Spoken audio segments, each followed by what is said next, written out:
Welcome to the next video lesson on the Age of Absolutism. This will be part 2, and in this part we're going to be covering the English monarchs. So there's a bit to go in here. There's a lot of stories that I'm going to tell some of them. I won't be able to go into all of them, but I'll do what I can while still trying to keep this video relatively short, in the 15 to 20 minute range. So a few things you need to know about England. England is different than the rest of Europe, even since medieval times, where you have this idea of the divine right of kings that we talked about last time in the last video, where monarchs were just saying, you have to do what I tell you because God put me in this position. The monarchs of England kind of, I shouldn't say shot themselves in the foot. One of their monarchs shot themselves in the foot when it came to the idea of the divine right of kings, and it hampered all the rest of them afterwards. And that was actually King John, this same King John from the Robin Hood story, not a made-up character, real guy in history. But essentially, the lords and nobles of England were able to get him to sign what's called the Magna Carta. Magna Carta is a document essentially limiting the power of the king. Now, I'm not going to get into this. This isn't like a English history type of lesson, but you do need to understand that that is something in place as we talk about the monarchs of England and why Henry VIII, the first major guy we're going to be talking about, does what he does, and essentially starting his own church. But anyways, you have this Magna Carta where a lot of power is given to what's called Parliament, an assembly of lords and nobles. Parliament changes over time, and again, I'm not going to get into the nitty-gritty of who can be Parliament and who isn't, but just know there's a power struggle between the king and Parliament from this time on, from the 1200s. That's medieval times, upper medieval times into the Age of Absolutism, to modern times that we're talking about now. So, but jumping forward now to a guy named Henry VIII. So, if you haven't heard of Henry VIII, I'm assuming most of you have. This is the guy that history likes to make fun of quite a bit, mainly because he's the guy that married 6 wives and killed 2 of them. So I'll be getting into that story here in just a second, but if you have already heard that story, well, maybe you can fast forward a little bit. There's some things I will be talking about you need to hear, but anyways. Simply put, notice how it says right there that he creates the Church of England in order to divorce his first wife. Okay, just give you a little backdrop. Henry is a staunch Catholic. We talked about him in the Reformation. He persecutes all the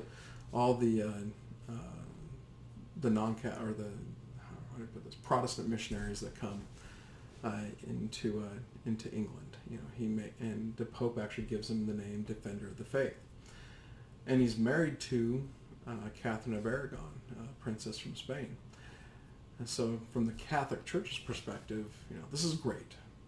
Kingdom of England, Kingdom of Spain will unite at some point, and we'll get rid of these dang Protestants through their combined power and might, especially with all the wealth that's now going to start flowing in under the reign of Charles V in Spain, like we talked about last time.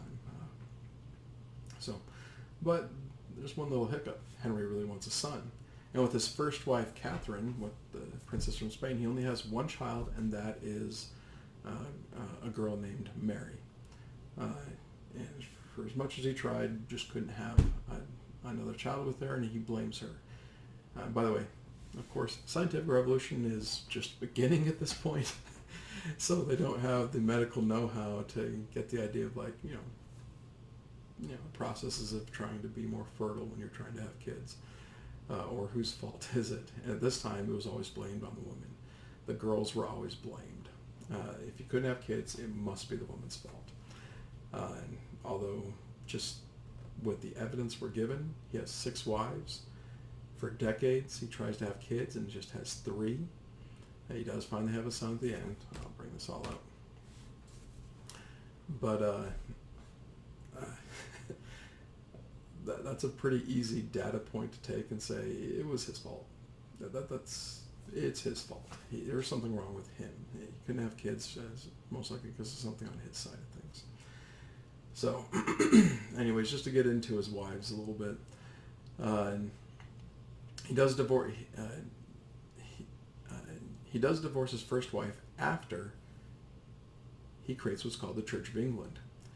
So now I talked about this a bit more in the Reformation PowerPoint, but just to kind of reiterate it at this right now, Henry VIII wanted to get divorced. The Pope would not let him, and it is a big deal. Even to this day in the Catholic Church, you do not get divorced. You do everything you can to save your marriage. But especially in a royal wedding like this one, the only person that could annul this wedding or allow them to get divorced essentially is the Pope, and he just wouldn't. So Henry saw an opportunity, not just the idea of like, hey, I want to divorce my wife, but he also saw an opportunity to gain absolute, or get more on a quest for absolute power. Hey, if I create my own church and make myself the head of that church, I don't just challenge the Pope, I also challenge the Magna Carta. Because I can then say that God has put me in this position, divine right of kings, and so therefore, even though the Magna Carta might be in place, I'm more important than the Magna Carta.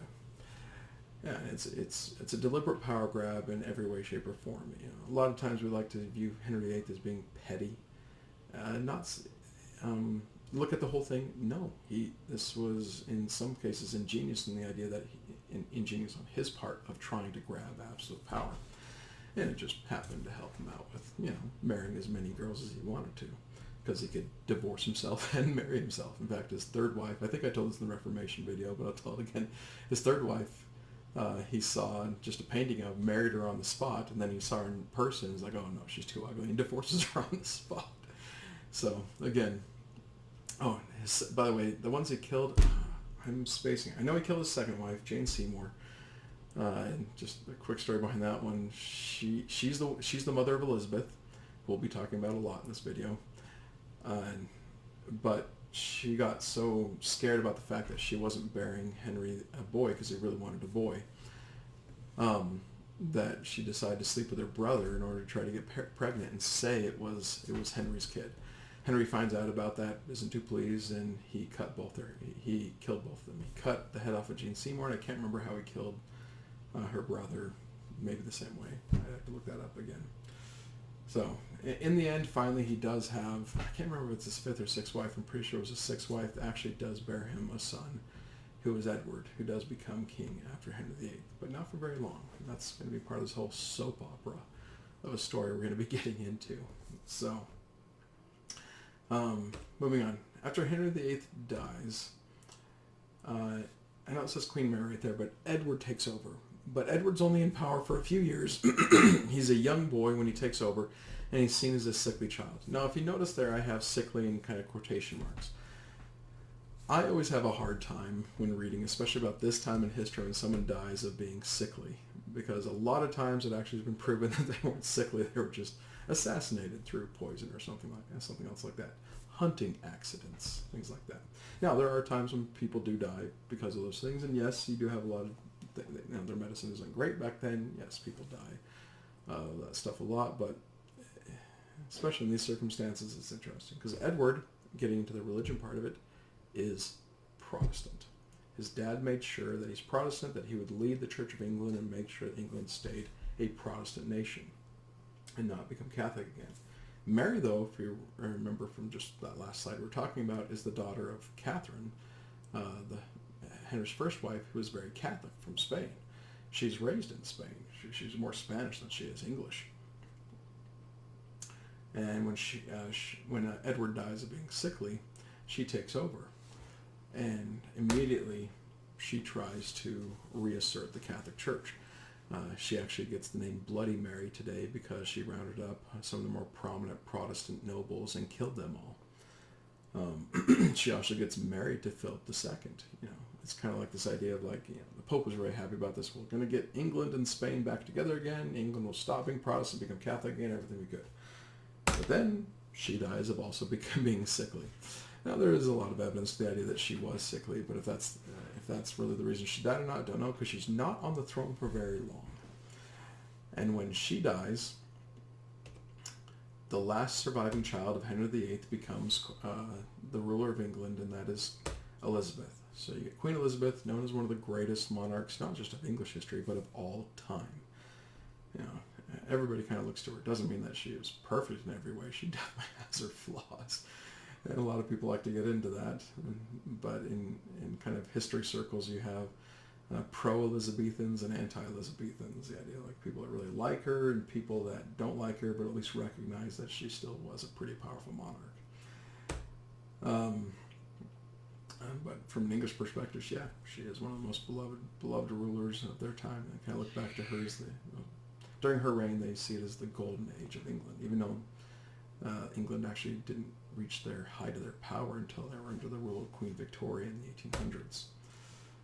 So, but she worked actually very hard to gain the respect of all her people. She actually practiced religious tolerance. Is one of the reasons why people of England liked her so much. Even the Catholics, not all Catholics. She still tried to assassinate her a bunch of times because she followed her dad and her brother. She's Protestant, of course, and that's that's one of the Mary died of being sickly. It just happened to be the next ruler. The next one would be Protestant. Yeah, there's most likely a lot of people behind the scenes trying to push which way it goes. Now, she doesn't get married. So the next person in line for the throne is her cousin, who happens to be Catholic. If you notice, I'm using colors on purpose. I'm using the blue for Protestants and purple for Catholics. This is where you get a lady named Mary Stuart, Queen of Scots. She, being Elizabeth's cousin, first cousin, she's next in line for the throne, but she's Catholic. And this is why you get people wanting to assassinate Elizabeth. Okay, hey, we'll get a Catholic back on the throne. I'm not going to have the time to go into the massive story of why the whole a royal catfight between Elizabeth and Mary Stuart. I'll let you read that one up on your own. But it's a story I like to tell in class. It's a fun one, but I don't have time for. At least I feel like I don't want to do it in the video lesson. Essentially, it would take up probably the next 10-20 minutes or so. So. But in your notes, if you notice, I should have said this before, the Tudor dynasty. That's a dynasty essentially started by Henry VIII. Famous dynasty, heck. I can't suggest watching this, but HBO does a series called The Tudors. I have not seen it myself because, well, knowing HBO as being HBO, they get into a lot of kind of raunchy stuff in there.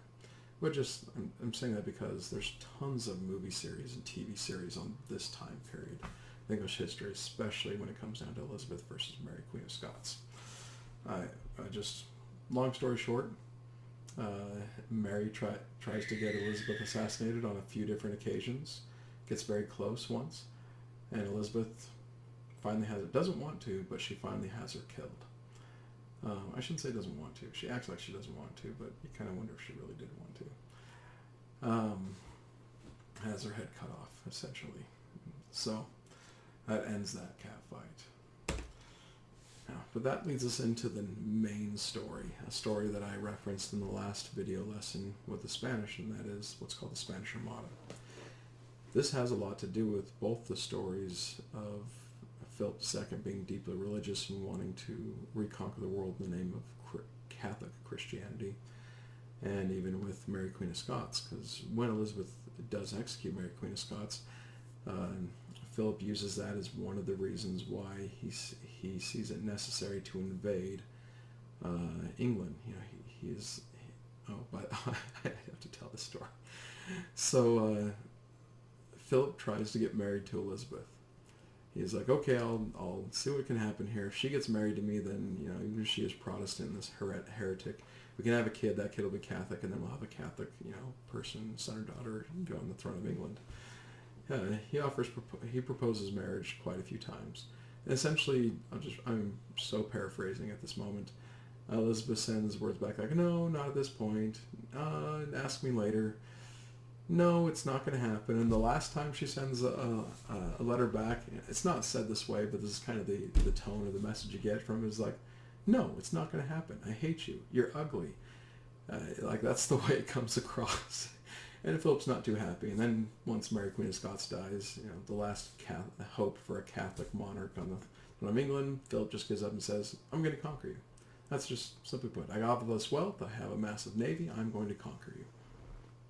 So he gets this massive navy together.